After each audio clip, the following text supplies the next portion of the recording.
we do a lot of transactions that are relatively small transactions, sometimes just a license being bought or sold, or a single location for a business without the real estate. Possibly it's just a lease coming along, or the buyer's moving the business. And those are fairly formulaic, and we can typically get them done relatively inexpensively for the client, which is always the goal. Of course, it gets more interesting when we're doing much larger transactions. We often will have, again, bigger clients that are chains or maybe public companies that are buying up a number of businesses, whether from a smaller chain or from a number of different individual sellers. Either way, the transactions are typically fairly similar. The bigger transactions will be more complex.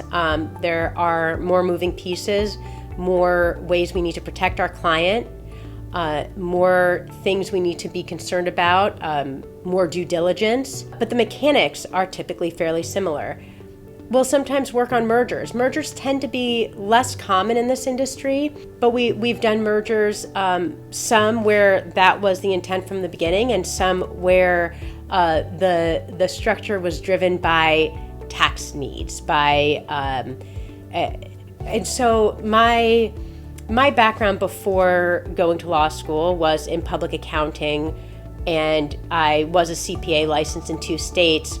However, the main thing that my public accounting experience and licensing gave me is the ability to issue spot for accounting and tax issues. And we had one transaction that was a fairly large dollar value transaction for this industry. And there was something about it, something I came across that made some warning bells go off for me, tax warning bells. And I knew that I'm not a tax attorney. I was not the professional to analyze the tax issue, but I knew there was a tax issue. So we brought in a tax attorney, and sure enough, we saved the client, I believe it was mid 6 figures, I believe just a little bit above $500,000 in taxes by changing the structure of this transaction. We turned it into a merger. We increased legal fees some doing that, but I believe on both sides, the increase in legal fees was significantly less than $10,000, and again, a far greater tax savings.